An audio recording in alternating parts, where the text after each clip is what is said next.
एक वो रिफ़अते अफलाक से ऊंचा भी हुआ। आदमी खून में तर हो और दुआएं भी दे, ऐसा होता तो नहीं है मगर ऐसा भी हुआ। आदमी खून में तर हो और दुआएं भी दे, ऐसा होता तो नहीं है मगर ऐसा भी हुआ। मोहतरम आकिब रजा इलाहाबादी साहब बड़े खूबसूरत कलाम के साथ बड़ी कामयाबी के बाद माइक से रुखसत हुए। मैं उनको बहुत बहुत मुबारकबाद पेश करता हूँ। हजरात, जिस साते सईद के जिस लम्हे के मुंतज़िर आप पिछले एक अरसे से थे, अल्हम्दुलिल्लाह रब्बिल आलमीन, वो मुबारक वक्त, वो पुरमसरत लम्हात अब आपसे करीब हैं। यानी अब हुजूर सैयद साहब ला की पाकीज़ा गुफ्तगू शुरू होने वाली है। वो गुफ्तगू कि जिसको सुनने के बाद हमारे दिलों से गुनाहों का तसव्वुर निकल जाएगा, जिस तकरीर को सुनने के बाद हमारे दिल में नेकियां करने का जज्बा बेदार होगा, वो तकरीर के जिसको सुनने के बाद हमारी कौम के नौजवान ताजमहल को भूल जाएंगे, वो तकरीर के जिसको सुनने के बाद गुंबदे खजरा देखने की आरजू बढ़ जाएगी। हजरत की वो तकरीर के जिस तकरीर को सुनने के बाद लोग पांचों वक्त की नमाज पढ़ने का इरादा कर लेते हैं। हजरत की तकरीर जिस सरजमीन पर होती है, वो सरजमीन हजरत के लिए दुआएं करती नजर आती है। हजरत की खासियत यह है कि जिस जगह जिस इलाके में पहुंचते हैं, वहां पर दाढ़ी रखने वालों की तादाद में इजाफा हो जाता है। मैं बहुत बहुत मुबारकबाद पेश करता हूं। आज उदयपुर भूड़ा वालों ने ऐसे खतीब का इंतखाब किया है कि अल्हम्दुलिल्लाह रब्बिल आलमीन, आज के बाद आपको कुछ नजर आए ना आए, अपने गांवों के नौजवानों में सुधार जरूर नजर आएगा। मैं बहुत बहुत मुबारकबाद पेश करते हुए अब चाहता हूं कि हुजूर सैयद शबाब मियां साहिब किबला की तकरीर शुरू हो जाए। जरा मोहब्बत से हाथों को उठाकर बताएं कितने लोग तैयार हैं। माशाअल्लाह, अगर सब तैयार हैं तो जरा मोहब्बत से बोल दें सुभान अल्लाह।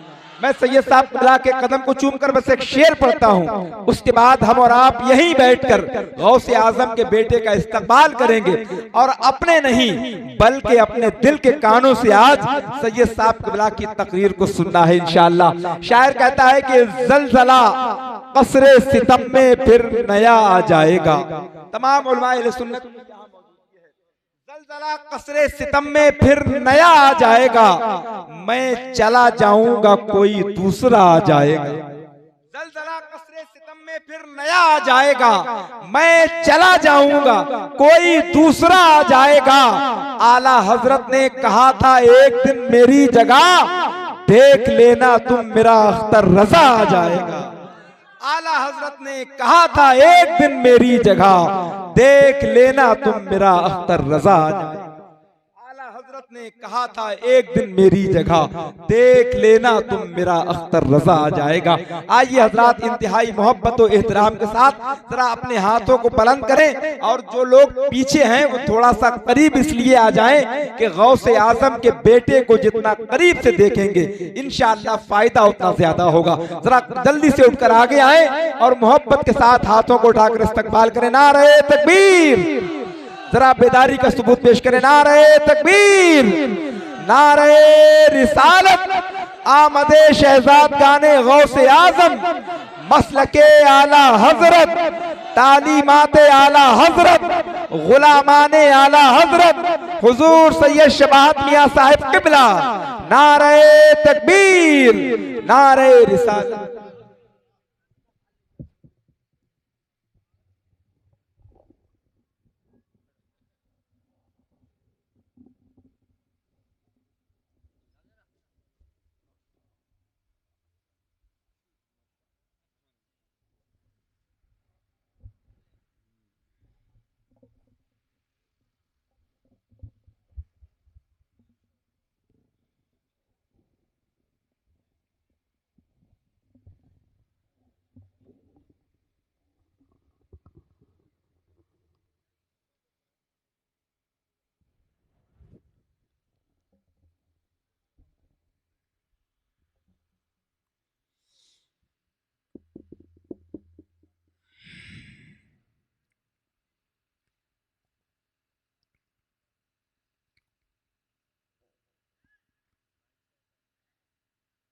अल्हम्दुलिल्लाह।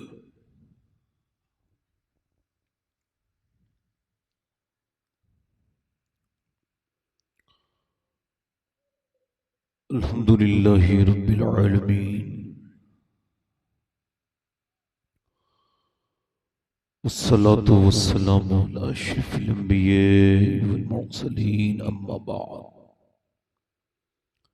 फ़ऊज़ु बिल्लाहि मिनश शैतानिर रजीम। बिस्मिल्लाहिर रहमानिर रहीम। वस्साबिक़ून अस्साबिक़ून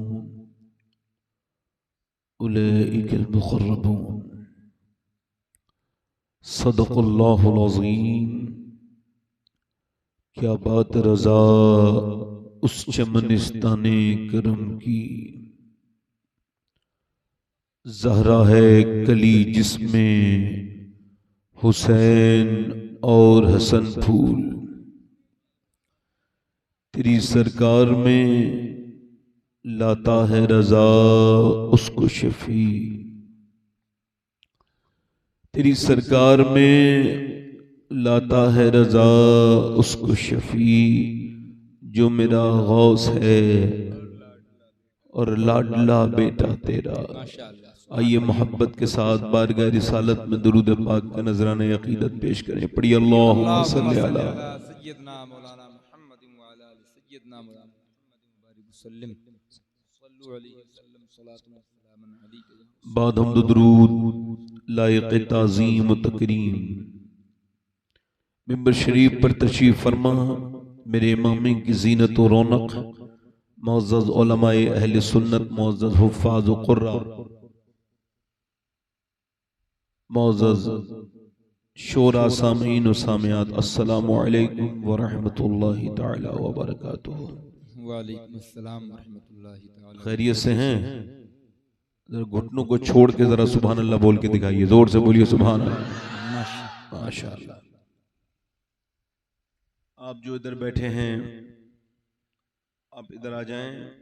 आप मर्द हैं, मर्द मर्द पर्दा नहीं करते, तशरीफ लाएं, आ जाएं, इधर आ जाएं, इधर। ए भाई बुरा ना माने, इधर आ जाएं, बुरा ना माने। हमारा 10 साल का तजर्बा यह है कि बिल्ले वालों को जिसने संभाल लिया वो जलसा संभाल लेगा। क्या बात है, क्या बात है। क्योंकि बिल्ले वाले ही जलसे को मुतासिर करते हैं। जी जी हक है। ये जो मोटरसाइकिल पर खड़े हैं, ये क्या कहीं भाग जाएगी मोटरसाइकिल? ये जो बैठे हैं 2-3 लोग बिल्ले ही वाले हैं वो भी। ये बताओ, ये मोटरसाइकिल पे बैठने के लिए जलसा कराया गया है ये? अरे भाई आ जाओ, मेहरबानी करो, आ जाओ, आ जाओ, बुरा ना मानो, जा रहे हो। देखो माशाअल्लाह, ये बड़े अच्छे लोग हैं। ये वो लोग हैं जिनके नसीब में हुजूर का जिक्र नहीं है। ये फिल्में ड्रामे देख लेंगे मगर हुजूर की बात, दूर खड़े हैं मोटरसाइकिलों पे, कोई मतलब ही नहीं है क्या हो रहा है। भाई माइक जरा ठीक करो, इसका ट्रेबल बढ़ाओ, ट्रेबल साफ करो आवाज। आप लोग जितने इधर बैठे हो आप भी इधर आओ भाई, मैं घूम के नहीं देखूंगा, आप आ जाओ। आप लोगों को चचा अलग से मैं फोन ऑन नहीं करूंगा, टेलीफोन, आप भी आ जाओ। देखो अगर जलसा सुनना है तो बात हमारी माननी पड़ेगी, आपकी नहीं चलेगी। इधर आ जाओ, कोई बात नहीं, आ जाएंगे, आ जाएंगे, आ जाएंगे। आप मत कहो, मैं कहूंगा, आपका बुरा मान लेंगे, मैं कहूंगा। देखो ये 12 बज रहे हैं, 12:10 हो रहे हैं। कितने टाइम हो रहा है? और 12 बजे तक नात खानी हुई है। क्या हुई है? एक दो नात खां और बुला लेते तो फिर जलसे में हमारी तो जरूरत ही नहीं थी।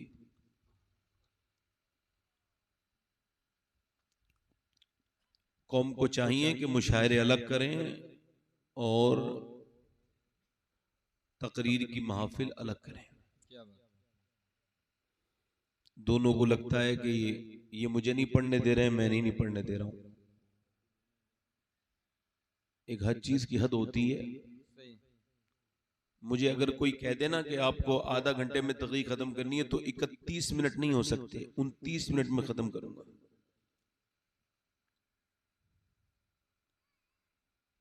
चाहे मैं कितनी दूर से गया हूं, जो शख्स वक्त का पाबंद नहीं उस पे अल्लाह की रहमत कोई नहीं। हाँ, चूंकि अल्लाह ने नमाजों को वक्तों के साथ फर्ज किया है ताकि लोग वक्त की पाबंदी समझ जाएं। सुभान अल्लाह, सुभान अल्लाह। हमारे नकीब बज़्म और माशाअल्लाह एक बेहतरीन शायर जनाब एजाज शाहजहांपुरी साहब क़िबला तशरीफ रखते हैं। थोड़ी देर के बाद आप देखेंगे कि इसी मिंबर पर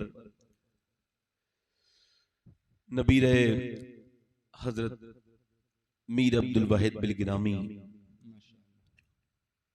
और साहिब सज्जादा बिलग्राम शरीफ हजरत अल्लामा मौलाना सैयद सोहेल मियाँ साहब क़िबला मद्दज़िल्लहुल आली तशरीफ फरमा होंगे। सुभान अल्लाह। अब मैं अपनी बात को शुरू कर रहा हूँ।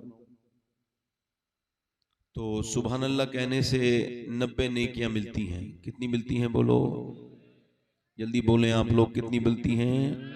माशाअल्लाह, कितने अच्छे लग रहे हैं आप बोलते हुए। और नहीं बोलते हैं तो फिर इतने अच्छे नहीं लगते। हालांकि अच्छे तो तब भी लगते हैं, जो हुजूर की महफिल में आता है वो अच्छा ही लगता है। आप आए थोड़ी हो, आपको हुजूर ने बुलाया है। बेशक बेशक, सुभान अल्लाह, सुभान अल्लाह। और हुजूर जब किसी को अपनी महफिल में बुलाते हैं तो खाली हाथ नहीं भेजते, झोलियां भर के भेजते हैं। माशाअल्लाह, माशाअल्लाह, सुभान तो सुभान अल्लाह कहने से 90 नेकियां मिलती हैं। कुछ कम लग रही हो तो बढ़ भी सकती हैं, मैं बढ़वा तक सकता हूँ। अगर आपको कम लग रही है तो बढ़वा सकता हूँ। मैं दुआ करूंगा कि अल्लाह आपको मक्का दिखा दे। मक्के में एक नेकी 1 लाख के बराबर हो जाती है। माशाअल्लाह, पीछे वाले नहीं बोल रहे। आप तो अल्लाह का फजल है, मुसलमान है, इंसान है। एक आदमी अपने मदीने में जानवर को मार रहा था, बेजबान को, बैल को मार रहा था एक आदमी। अच्छा, बैल को मारने वाला भी बैल ही होता है। तो वो बैल को मार रहा था और उस पे चढ़ने सवारी करना चाहता था। अब बैल सवारी के लिए तो बना नहीं, काम के लिए बना है। ये उस पे सवारी करना चाहता है, वो नहीं चला। फिर इसने उस पे सवारी करना चाहिए, फिर नहीं चला। इसने उसको मारा, नहीं चला। इसने और मारा, वो फिर भी नहीं चला। इसने मजीद मारा, वो फिर भी नहीं चला। मगर जब ये ज्यादा मार रहा था ना, तो उसी गली से अल्लाह के रसूल का, आमना के लाल का गुजर होता है। सुभान अल्लाह, सुभान अल्लाह। मेरा इमाम कहता है, क्या महकते हैं महकने वाले, बू पे चलते हैं भटकने वाले। जब बैल ने हुजूर को देखा ना, तो अल्लाह ने उसको अपनी कुदरत से इंसान वाली जबान दे दी। वो बैल बोला, तुझको शर्म नहीं आती? अल्लाह ने मुझे काम के लिए बनाया, तू मुझ पे सवारी करना चाहता है? उसने माथा पकड़ लिया। अरे हैरत है, इंसान की जबान बोल रहा है बैल। बैल ने कहा, तुझे इस बात पे हैरत है कि मैं इंसान की जबान बोल रहा हूं? और मुझे इस बात पे हैरत है कि जंगल के सारे जानवर आमना के लाल को अपना नबी मान चुके हैं। अरे तू इंसान हो के उनको अपना नबी नहीं मान रहा? अल्लाह अल्लाह अल्लाह, सुभान अल्लाह, सुभान अल्लाह। सहाबा ने कहा, या रसूल अल्लाह, ये बैल आपको जानता है? फरमाया, ये मुझे नहीं जानता, मेरे अबू बकर, मेरे उमर, मेरे उस्मान और मेरे अली को भी जानता है। सुभान अल्लाह, सुभान अल्लाह। माशाअल्लाह, बड़े अच्छे लोग हैं। कई लोगों ने मुझसे 2-3 शेर पढ़ने के लिए कहा है। हालांकि इतने शेर शायरी हो चुकी है कि गुंजाइश कतई नहीं। मगर मैं 3 शेर ईमानदारी के साथ पढ़ूंगा और माहौल के हिसाब से मैं शेर बढ़ाऊंगा नहीं। क्या बात है। हाँ, आपके सामने पढ़ता हूँ। मैं जो 3 शेर का मतलब पता है, 6 मिसरे होते हैं। चाहे पैसे कितने भी आए, मगर 3 शेर 6 मिसरे ही होते हैं। समझ आया कि नहीं भाई? हाँ, मैं तो कहता हूँ इम्तिहान करो जरा। आप जरा जोर से बोले, जरा एक मर्तबा, लब्बैक या रसूल अल्लाह, लब्बैक या रसूल अल्लाह। हमारे माशाल्लाह पिछले साल मदीने शरीफ में हमारे आलम भाई दिल्ली से आए हैं, वो भी थे। और इजहार भाई ने मदीना देखा है, और भी हजरात इसमें बैठे हैं, आकिब आबादी वगैरह वगैरह। मदीना, एक आदमी मदीने से आया है, लोग उससे पूछ रहे हैं मदीना कैसा है, तो वो क्या कह रहे हैं? क्या बताऊं कि क्या मदीना है। हाय हाय हाय, सुभान अल्लाह। क्या बताऊं कि क्या बताऊं कि क्या मदीना है। क्या बताऊं, क्या बताऊं कि क्या मदीना है। बस मेरा मुद्दा मदीना है। सुभान अल्लाह, सुभान बस अल्लाह, मेरा जिंदाबाद। मुद्दा मदीना है, बस मेरा पढ़ो मेरे साथ, बस मेरा मुद्दा मदीना है। और दुनिया वाली तो दर्द देते हैं, दुनिया वाली तो दर्द देते हैं, दर्द दिल की दवा मदीना है, दर्द दिल की दवा मदीना, दवा मदीना है, दर्द दिल की दवा मदीना है। और आखिरी शेर पढ़ता हूँ, अल्लाह आपको मदीना दिखाए। आमीन आमीन। जमीनें मत खरीदो, मदीना देखो। बेशक, सुभान अल्लाह। उसने मदीना नहीं देखा, उसने कुछ नहीं देखा। देखिए आप मुसाफा करके अगर नजराना देंगे तो पूरी रात इसी में गुजरेगी। रख के चले जाइए, यहीं रख जाइए साइड में जी। चले जाइए जल्दी से।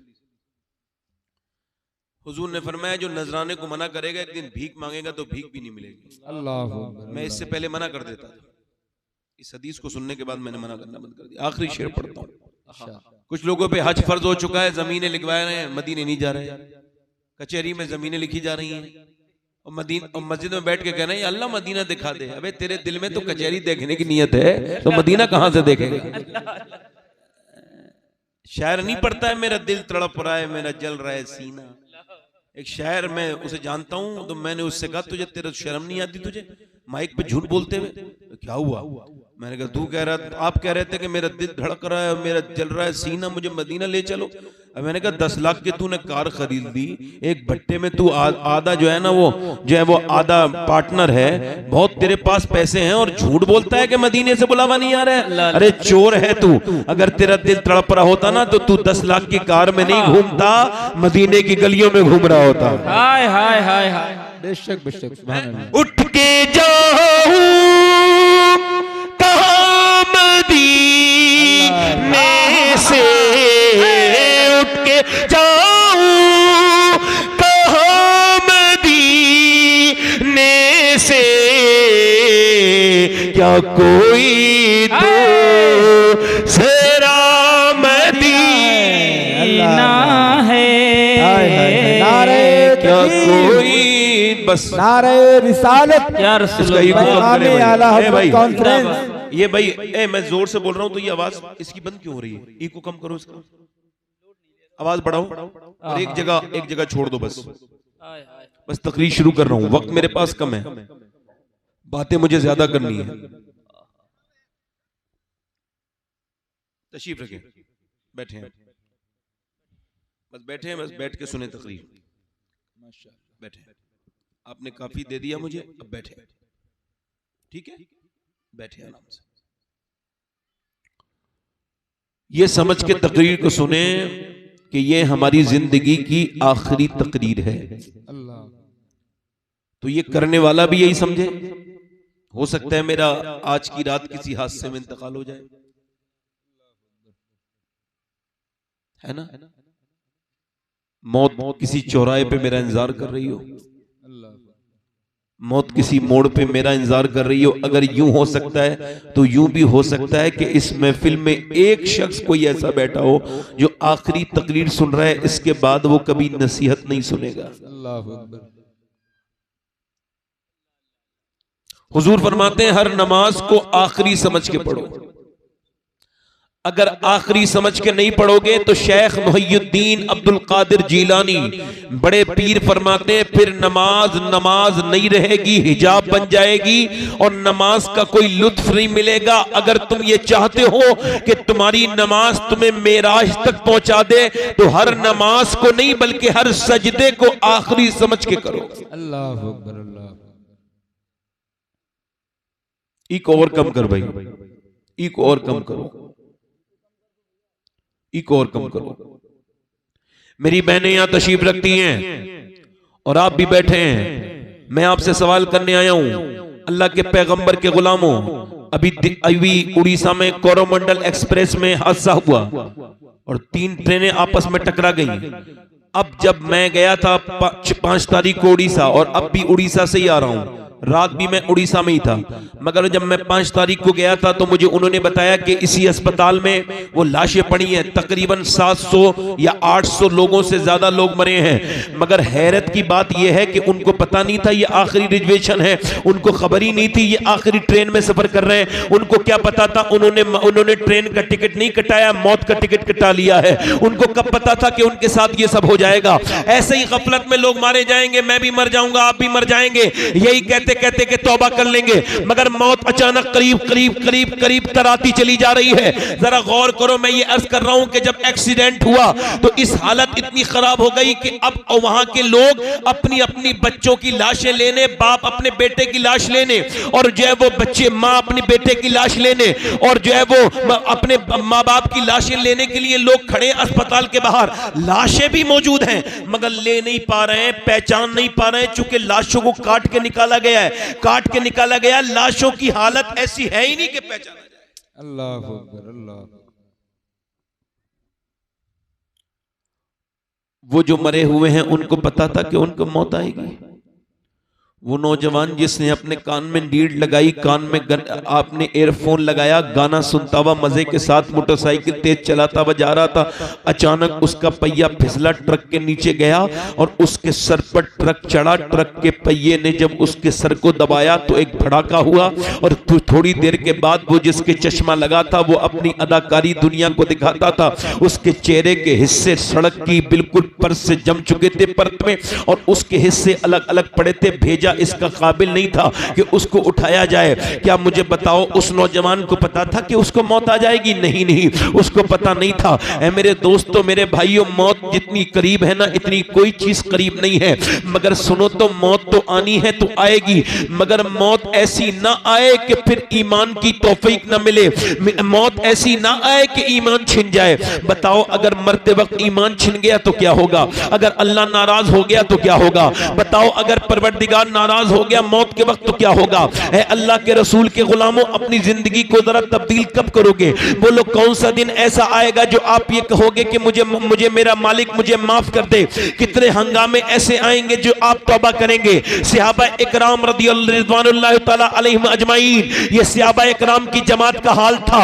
अभी कितने कितने कितने कितने ज़लज़ले आए हैं, किसी के ऊपर कोई फर्क पड़ा? कितनी आंधियां आई, किसी के ऊपर कोई फर्क पड़ा? मगर जब मदीने में आंधी चलती थी तो सहाबा मस्जिदों में जाते थे और मस्जिद में जाके रोने लगते थे, कहते थे, मालिक आंधी तेज चल रही है, हो सकता है कि कयामत आने वाली हो तो हमको माफ कर दे, हमने जितने गुनाह किए हैं उनको माफ कर दे।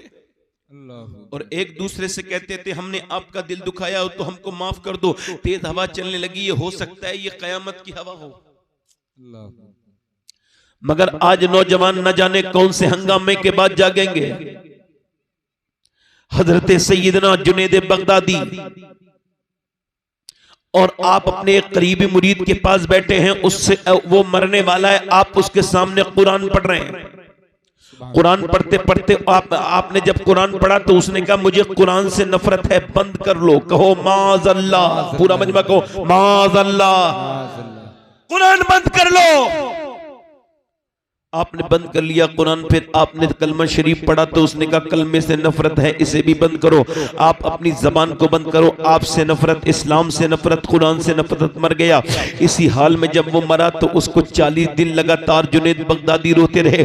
40 दिन के बाद देखा कि उसको ख्वाब में देखा कि जहन्नम में फरिश्ते घसीट के लेकर के जा रहे हैं। जहन्नम कितनी सख्त है, अगर जहन्नम में जलने वाले को दुनिया की आग में डाल दिया जाए तो उसे नींद आ जाएगी। जहन्नम कितनी सख्त है, 1000 साल जली तो जहन्नम सुर्ख हो गई, फिर 1000 साल जली तो सुर्ख सफेद हो गई, फिर 1000 साल जली तो बिल्कुल काली हो गई। अब जहन्नम में से कोई अंगारा नहीं उठता है, कोई चिंगारी नहीं उठती है। जहन्नम कितनी खतरनाक है, जहन्नम किसके लिए है? तो सुनो, आपको उसको जहन्नम के फरिश्ते घसीट के ले जा रहे थे। जुनैद बगदादी ने पूछा, तू कैसे बर्बाद हो गया?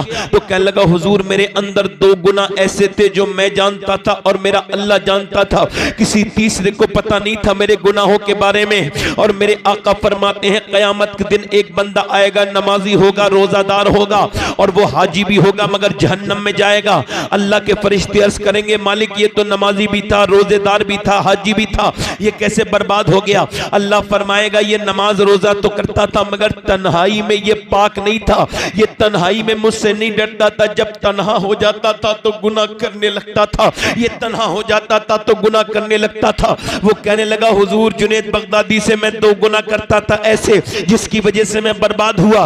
एक गुनाह तो मैं ये करता था कि अपने दोस्तों के साथ कभी कभी शराब पी लिया करता था और शराब पी लिया करता था, शराब का नशा करता था। और दूसरा गुनाह ये था कि मेरी आंखें पाक नहीं थी, मैं दूसरों की बेटियों को बुरी नजर से देखता था और इसी वजह से मेरा ईमान छिन गया। मैं अपने दोस्तों की बातों में आकर के शराबी बना, मेरा ईमान छिन गया। मैंने दूसरों की लड़कियों को बुरी नजर से देखा, मेरा ईमान छिन गया। और कहने लगा अब मैं हमेशा जहन्नम में रहूंगा, कोई मुझे जहन्नम से नहीं बचा सकता। सोचो, एक लम्हे के लिए सोच लो, अगर अल्लाह ना करे ना करे, अल्लाह ना करे, अगर गुनाहों की वजह से मरते वक्त ईमान छिन गया और फिर हमेशा जहन्नम में गए तो फिर क्या होगा? जो ईमान के साथ दुनिया से नहीं जाएगा उसकी तो सिफारिश भी कोई नहीं कर सकता। जो बेईमान होके मरा, बोलो नौजवानों तुम्हारी तन्हाइयों का क्या होगा? जुनैद बगदादी के जब मुरीद का ये हाल है तो फिर तुम क्या हो, मैं क्या हूं, मेरी हैसियत क्या है, मेरी औकात क्या है? बताओ। रातों की गंदी तस्वीरें देखने वालों, यहां से जाकर के अपने मोबाइल चेक करना और फिर अपनी आंखें भी चेक करना। क्या तुमने कभी रोए, कभी अल्लाह से तौबा की? तुम्हारे मोबाइलों ने तुम्हें बर्बाद कर दिया, तुम्हारी रात की तन्हाइयों ने तुम्हें बर्बाद कर दिया। तुमने गंदी गंदी तस्वीरें देखी, तुमने मोबाइलों पे फिल्में देखी मगर तुम तौबा नहीं कर रहे हो। अगर ईमान अंदर होता तो दिल घबराता, मगर ईमान इतना कमजोर हो गया कि गुनाह करते करते नौजवान अब फिल्में देखते हैं मगर उनके दिल पे कोई असर नहीं होता। ये नौजवान नस्ल तन्हाई में चोर बन गई, ये तन्हाई की चोर बन गई, इनके पास कुछ नहीं बचा।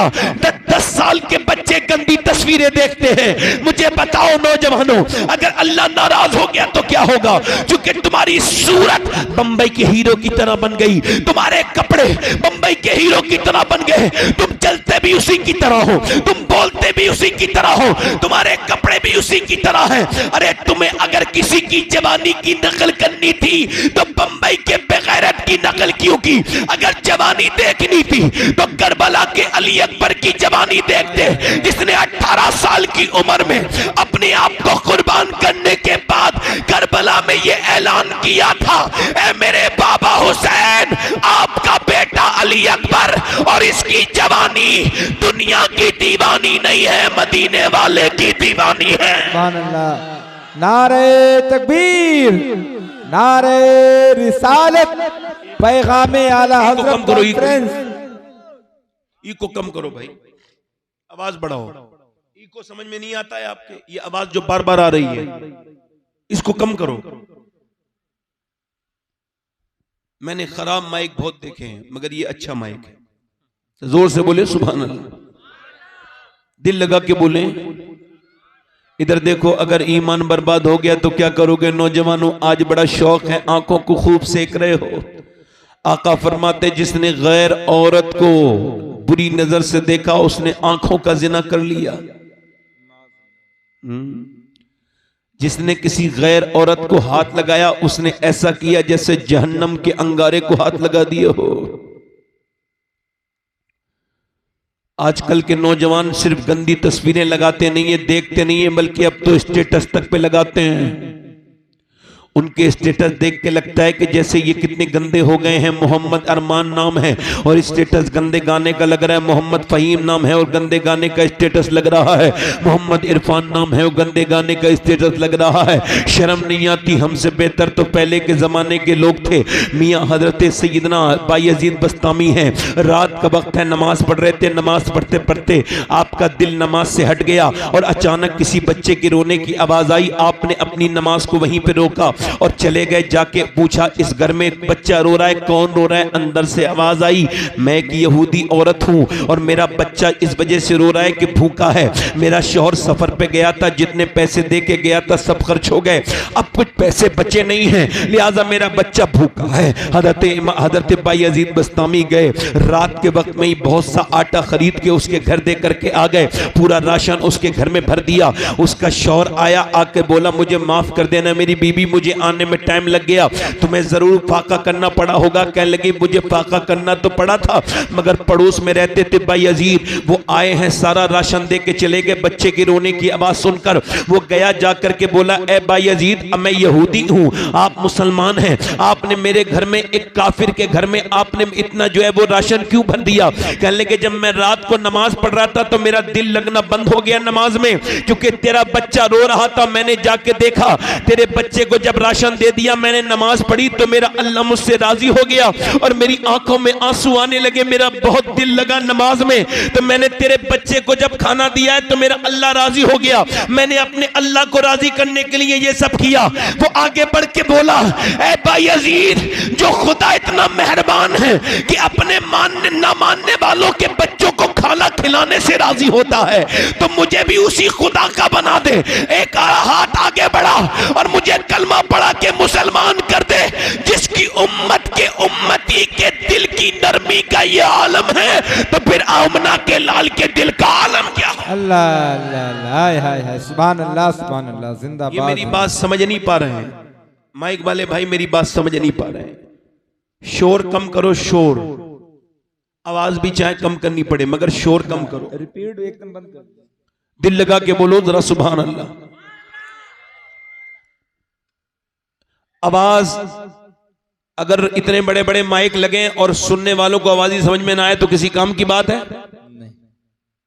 बेवजह का शोर शराबा करते हैं ये माइक वाले, दिल लगा के बोलो जरा सुभान अल्लाह। मगर अब मुझे बताओ, नेक बच्चे कहां से पैदा होंगे? कहां से पैदा होंगे भाई? नाचने गाने वालों के घर में अच्छे बच्चे पैदा होंगे क्या? ये फिल्में देखने वाली औरतों के यहां पे अच्छे बच्चे पैदा हो जाएंगे? गंदी तस्वीरें देखने वालों के यहां पे अच्छे बच्चे पैदा हो जाएंगे? जिनके घरों में बड़ा बड़ा टीवी चल रहा है, वो टीवी में गंदी तस्वीरें देख रहे हैं, फलां की लड़की भाग गई, इसकी लड़की भाग गई, उसकी लड़की भाग गई, फलां की लड़की उसके साथ भाग गई, फलां की गैर मुस्लिम के साथ भाग गई। अफसोस तो बहुत होता है मुसलमान होने के नाते, मगर मैं सोचता हूं क्या वो वाकई में मुसलमान थी जो चली गई? अरे मुसलमान लड़की तो अपनी जान दे देगी मगर ईमान, इसका मतलब उसका ईमान था ही नहीं। अगर था तो उसके ईमान ने काम क्यों नहीं किया? ईमान तो काम करता है, बोलो करता है कि नहीं करता है? ईमान काम करता है नहीं करता है? ईमान काम करता है नहीं करता है? मगर आपको पता है हुआ क्या? ये रोग बचपन का था, जवानी में रोग साहब बिल्कुल जो है वो कैंसर बन गया, फोड़ा बन गया। बचपन में रोग था लगा हुआ। अच्छा रोग कैसा था? माँ ने अपनी बेटी को अपनी गोद में बिठाल कर फिल्म दिखानी शुरू की थी, और फिर वो बड़ी हुई, फिर फिल्म देखती रही, फिर बड़ी हुई, फिर फिल्म देखती रही, फिर बड़ी हुई, फिर फिल्म देखती रही।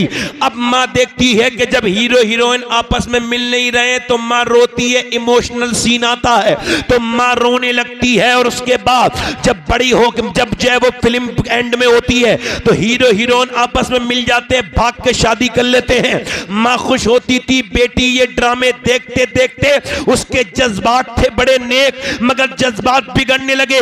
वो हीरो हीरोइन की मोहब्बत देखती थी कि मेरी मां खुश होती है, उसके जज्बात बिगड़ते गए। वो देखते देखते जवान हो गई, उसने समझा कि भागना अच्छी बात है, क्योंकि जब हीरो हीरोइन भागते हैं तो मेरी मां भी मुस्कुराती है, तो वो भी भाग गई अपने घर से, उसने भी नाक कटा दी। जब अब नाक कटाई है तो रोना धोना किस काम का? तैयारी तो पहले करवाई थी टीवी देख देख कर। अगर जिसकी मां ने टीवी के सामने आंसू बहाए तो बेटी भाग गई, अगर वही मां मुसल्ले पे बैठकर अल्लाह के सामने आंसू बहाती तो क्या बेटी कभी जाती? अल्लाह अकबर, अल्लाह जाती कभी? अरे जाती? नहीं जाती ना। अगर बेटियों को नेक बना दिया जाए, अरे बेटी जाती कब है भाई, बोला जा नहीं रहा भाई, माइक आवाज चूंकि मुझे डबल आ रही है, एकदम कम कर दिया। अब आवाज समझ आ रही है मेरी? अब आ रही है माशाअल्लाह। बेस कम कर दो, बेस। हाँ, दिल लगा के बोलिए सुभान अल्लाह। सुभान अल्लाह। बेस कम करें, आवाज को बारीक करें, बेस कम करें, जोर से बोलिए सुभान अल्लाह। दिल लगा के बोलिए सुभान अल्लाह। बस यहां रहने दें, बस ठीक है, यहां पर बस ठीक है, जोर से बोलिए सुभान अल्लाह। सुभान अल्लाह। ए भाई टोपी वालों, कहां जा रहे हो? आपसे ही कह रहा हूं जनाब, ये देखो बिल्ले वाले हैं, ये भी देखो। अभी किसी और बिल्ले वाले को यही काम करना है, जल्दी से उठ के जाए। मैं ऐसा ही आदमी हूं। हाँ, मैं तो जिंदा जाने दे रहा हूं। क्या बात। गौस पाक तकरीर करते थे ना बड़े पीर, तो चील आवाज कर रही थी, चील। आपने ऐसे देखा, दो टुकड़े होकर नीचे गिर गई। अल्लाह। हाँ, आपने चील को जिंदा किया, बाद में उड़ने लगी। पर मैं उड़ने के लिए कब कहा है? मेरी बात सुन के जा। मेरा नाम अब्दुल कादिर है। आज के बाद मैं तकरीर करूं ना और इधर से उड़े तो साइलेंट मोड में उड़ना, आवाज मत करना, वरना इस बार जिंदा कर रहा हूं, अगली बार जिंदा नहीं करूंगा। आला हजरत बोले, तेरी चिड़ियां हैं तेरा दाना पानी, तेरा मेला तेरी महफिल है या गौस। ये कमाल अगर मुझे हासिल होता तो बड़े हादसात का शिकार हो रहा होता हिंदुस्तान के जलसा में। जरा जोर से बोले सुभान अल्लाह। सुभान अल्लाह। अब इन लड़कियों के यहाँ पे तो बच्चे ऐसे नेक पैदा होंगे नहीं। माए नेक तो बच्चे, फिर बोलो माए नेक तो बच्चे, बाप नेक तो बच्चे। खाली माँ का कमाल नहीं है, बाप का भी है। बाप का दखल, बाप का अमल, बाप जैसा बेटा वैसा। बाप अपनी बीबी को मारता है, उसकी माँ को, तो बड़े होके उसका बेटा भी अपनी बीबी को मारेगा। अगर बाप गाली देता है तो बेटा भी गाली देगा। बोलो देगा कि नहीं देगा? बोलो देगा कि नहीं देगा?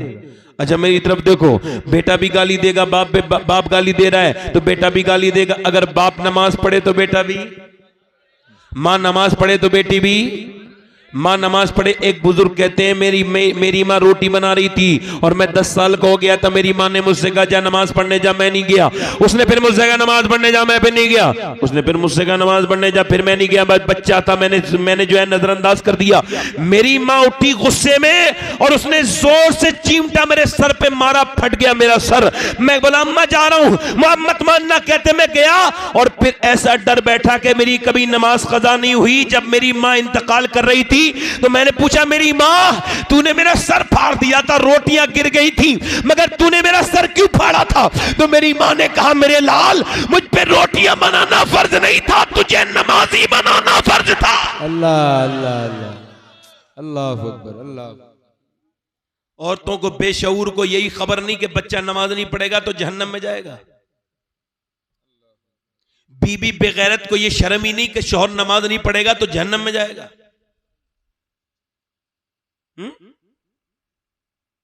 सुनो, गैर मुनक़सिम हिंदुस्तान में एक चौधरी थे, उनका नाम था बाज़ैद। 2 बीबियां थी उनकी। कितनी? उन्होंने तीसरी शादी कर ली। तीसरी बीबी उन्हें ठीक मिल गई। कभी कभी बीबी ठीक मिल जाती है, इन्हें तीसरी ठीक मिली है। क्यों? क्योंकि वो अब आई ना, तो जरा ध्यान से सुनना, उसका बाप नमाजी, सुभान अल्लाह, उसका भाई नमाजी, उसकी मां नमाजी, माशाअल्लाह। अब यहां आके देख रही है तो कोई भी नमाजी नहीं है, न शोहर नमाजी, न बच्चे नमाजी, न नौकर नमाजी। अब उसने सोचा नमाजी कैसे बनाना है। उसने सोचा चौधरी सोता है बैठक में, उसने कहा चौधरी को दूध लेके जाता है नौकर। चौधरी कहेंगे मैं दूध लेके जाऊंगी, नौकर से बोली तुम लेके नहीं जाओगे। कहा ठीक है। अब वो दूध लेके गई। चौधरी ने कहा कि आप दूध लेके क्यों आई हो? मेरी तो बीवियां पहले भी 2 हैं, वो तो कभी नहीं आई। कहा मेरा ज्यादा हक बनता है आपकी खिदमत करने का, आप ही लीजिए दूध। उसने दूध पिया तो कहने लगी मैं आपके पांव दबाना चाहती हूँ। कहा क्यों? कहा मैके में अब्बा के दबाती थी, अब आप मेरे शौहर हैं, आपके दबाऊंगी। पांव दबाती रही। चौधरी को भी जो है ना नींद आने लगी। जब चौधरी को आई नींद तो उसकी आंखें बंद होने लगी। तो कहने लगी चौधरी साहब मैं जा रही हूँ, आपको नींद आ रही है, अगर बुरा ना माने तो सुबह फजर में नमाज के लिए उठा दूं। अल्लाह अल्लाह अल्लाह। एक तो चौधरी, दूसरा मर्द, दो दो तकब्बुर की अलामत। तू मुझे समझाएगी, भाग यहां से। डरा दिया, धमका दिया, चली गई, मगर अल्लाह वाली थी, दूसरे दिन भी आ गई। सुभान अल्लाह, सुभान अल्लाह। आजकल की होती तो कहती ले मैं तो नमाज के लिए कह रही हूं, बदतमीजी कर रहा है, मैं तू जहन्नम में जा। मगर नहीं नहीं, दूसरे दिन भी आई और आकर के जो है ना वो बोली लीजिए हुजूर दूध पीजिए चौधरी साहब का। फिर तूने फिर वो नमाज के लिए कहो गया का नमाज की बात बाद में देखूंगी, फिलहाल आप मुझे मेरी खिदमत करने दीजिए। उसने दूध दिया, दूध पिया, फिर पांव दबाती रही, दबाती रही, दबाती रही, दबाती रही। रात गुजरी, चौधरी को नींद आने लगी, कहने लगी चौधरी